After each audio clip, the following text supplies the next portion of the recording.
जय जन जय गण जय मन के साथ सिद्धांत प्रणाम। आप देख पा रहे हैं सिद्धांत संग्राम। राजगुरु कहीं अन्यत्र नहीं, हम ही लोगों के बीच से निकले थे। उनके अंदर देश प्रेम की भावना जगी। हमारे देश में तरह तरह की विसंगतियाँ थी। हमारा देश उस समय अंग्रेज़ों के गुलामी से जकड़ा हुआ था और देश प्रेम से ओतप्रोत हो करके भगत सिंह और सुखदेव, राजगुरु, चंद्रशेखर आज़ाद जैसे महान विभूतियों का जन्म हुआ। और वर्तमान समय में जो परिस्थितियाँ चल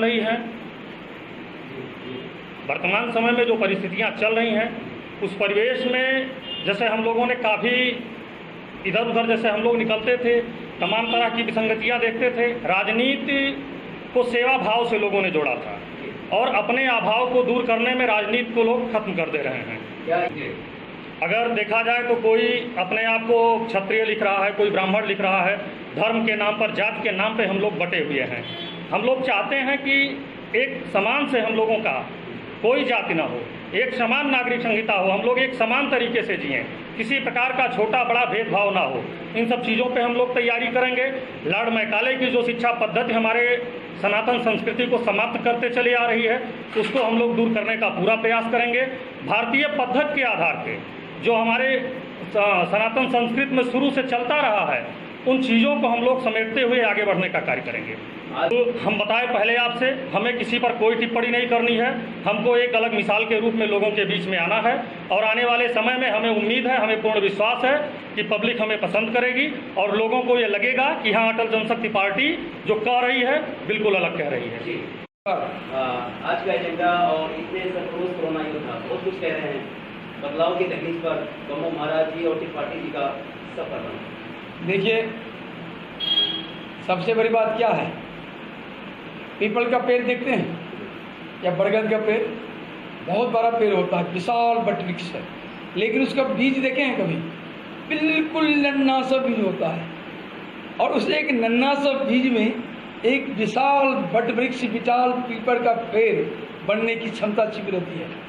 अटल जनशक्ति पार्टी वही नन्हा सा बीज है जो पूरे भारतवर्ष को, ये वर्तमान परिवेश में नहीं बल्कि जो इसकी जम्मू द्वीप की 86 लाख हजार वर्ग किलोमीटर की क्षमता थी और सीमा थी, उस सीमा को समाहित करके फिर से एक नए भारत के निर्माण करने की क्षमता का वह बीज है अटल जनशक्ति पार्टी।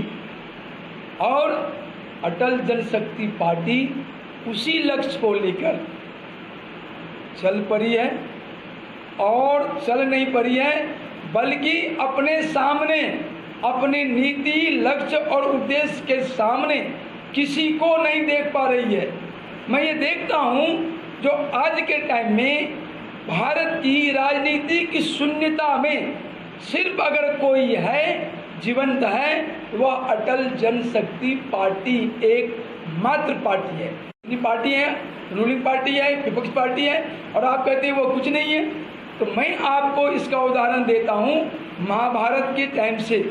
महाभारत में जो लाशें गिरी थी, उस लाशों में से जो गिद्ध वगैरह लाश को खाने वाले पक्षी थे, जानवर थे, वो उस लाशों को छूता नहीं था, बल्कि एक आध जो सूखी हुई हड्डी को वो खा रहा था। तो उनसे प्रश्न किया गया, भाई आप इतने सारे मांस हैं, लाश हैं, उनको नहीं खा रहे हैं, ये हड्डी को क्यों चूस रहे हैं? उन्होंने कहा, ये इतने सारे जो लाश देख रहे हो, इसमें ये पंख दिया उनको, एक कोई पंख था, ये देखो। उसने देखा तो उसमें सारे लाश में कोई किसी न किसी जानवर का, किसी न किसी चीज़ का उनके अंश था। मनुष्य का रूप था, लेकिन अंश कहीं से उसका परिवर्तित जो था अलग था, और वो हड्डी जो था वो हड्डी ही मनुष्य का था, इसलिए वो कहा देख ये हड्डी मनुष्य का है। तो इसी प्रकार आज की राजनीतिक शून्यता में सिर्फ और सिर्फ अटल जनशक्ति पार्टी ही हर प्रकार से सक्षम है और अटल जनशक्ति पार्टी के आगे कोई भी राजनीतिक पार्टी नहीं है भारत में। और हम जो करना चाह रहे हैं वो करके दिखा देंगे। 2022 इसका गवाह बनेगा, साक्षी बनेगा। मांग पर अटल जनशक्ति पार्टी अपनी विचारधारा में उन चीज़ों को जोड़ती जा रही है, क्योंकि जो सबसे बड़ा डिफरेंस इसमें होने जा रहा है आपका कि अभी तक घोषणाओं पे ही पूरी चुनाव की प्रक्रिया निपटा दी जाती थी और घोषणाएं सिर्फ लॉलीपॉप के रूप में चुनाव के समय दिखाई देते थे, लेकिन 5 साल तक विगत सरकार आने के बाद उसका और जनता का कोई कम्बिनेशन कहीं दिखाई नहीं देता था, जिसका सीधे सीधे अटल जनशक्ति पार्टी विरोध करती है। 25-25 सालों से संविदा पर कॉन्ट्रैक्ट पे सेम कंडीशन, मतलब एक ही जॉब को एक परमानेंट कर्मचारी कर रहा है और उसी जॉब को उसके क्वार्टर अवेलेबिलिटी में भी वो बेचारा 25 साल से कॉन्ट्रैक्ट पे जाके काम कर रहा है। अगर गवर्नमेंट के पास अगर ऐसी कोई व्यवस्था नहीं है उसको परमानेंट करने की, तो उसको क्यों इतना दिन एम्प्लॉय बना कर रखा जा रहा है? कहीं ना कहीं भारतीय मूल्यों का, मतलब भारतीय संविधान के जो समान अधिकार का मतलब मानव मूल्यों की बात कही जाती है, उसका हनन किया जाता है, उसके मूल अधिकार उससे छीने जा रहे हैं। अभी आपने भी क्वेश्चन उठाया था, आधी आबादी की बात कही आपने, महिलाओं के सशक्तिकरण की बात कही। महिलाओं के सशक्तिकरण का मतलब ये है कि खड़ाऊ पूजन से काम नहीं चलेगा। महिलाओं को वास्तव में उनको अधिकार दीजिए। वो स्वयं की लड़ाई लड़ने के लिए आगे आए, ऐसा नहीं कि डमी कैंडिडेट हम ला करके खड़ा कर दें और पता लगा कि वो सिर्फ उनके खड़ाओं के नाम पे हम राजनीति है। लेकिन अगर किसी आम पब्लिक के पास जाएंगे तो वहाँ पे जाने के बाद आपको 3 योजनाओं से अगर वो आच्छादित मिल जाएगा तो भी उसका जीवन सुखी दिखेगा। तो ये जो बीच का कंफ्यूजन है, जो सिस्टम का लूप पॉइंट है, इसको दूर करने के लिए पब्लिक आगे आए या गवर्नमेंट आगे आए, डिसाइड जनता को करना है।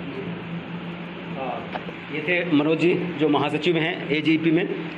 इनकी बातों का अगर निचोड़ कहा जाए तो इनका मानना है कि आधी आबादी में, और जनरली हम लोग पत्रकार हैं देखते हैं कि डमी कैंडिडेट जो बहन जी तो लड़ रही हैं, लेकिन बहन जी का भाई, बहन जी का पति और कोई भी ABCD वो उनका नेतृत्व करता है। तो इससे कहीं न कहीं प्रश्न चिन्ह उठता है कि ये कैसा आरक्षण, कैसा रिजर्वेशन और कैसे आधी आबादी को न्याय मिलेगा। इन तमाम मुद्दों पे AGP का सफ़रनामा एक संघर्षपूर्ण एक बदलाव के साथ, जो हम बदलेंगे युग बदलेगा, हम सुधरेंगे युग सुधरेगा, एक बदलाव की राजनीति कहने को तो राजनीति है, लेकिन एक मिशन के तौर पर एक बढ़ता हुआ दिल्ली, भारत और विश्व के लिए एक मॉडल के तौर पर। इतने सही कहा था कि हम क्या थे, क्या हैं और क्या होंगे अभी। आओ हम सब मिलकर विचारें समस्याएं सभी। एक क्रांतिकारी उद्धार करता, एक भारत भक्त, बहता हुआ पसीना कहीं न कहीं देश के लिए, मेरे देश की धरती, मेरे देश की माटी। और सचमुच में जो इनका कॉन्सेप्ट है बिल्कुल प्रैक्टिकली, हम क्या थे, हमारे पिताजी क्या थे, पिताजी के पिताजी क्या थे, अगर वहाँ जाएंगे तो पता चलेगा कि आज जो मुस्लिम हैं वो कल क्या थे, आज जो विजय विद्रोही हैं उनके पूर्वज क्या थे। एक सच, और वो सच कहीं न कहीं त्रिपाठी जी का जो सपना है, जाति से ऊपर, धर्म से ऊपर, संस्कृति और क्षेत्र से ऊपर जो है एक भारत, अखंड भारत, श्रेष्ठ भारत, उसके लिए कहीं न कहीं दुष्यंत ने सही कहा था कि कौन कहता है कि आकाश में सुराख नहीं हो सकता, एक पत्थर तो तबीयत से उछालो और एक अटल इरादा, अटल दृढ़ शक्ति के साथ एक बढ़ता हुआ AGP का सफरनामा।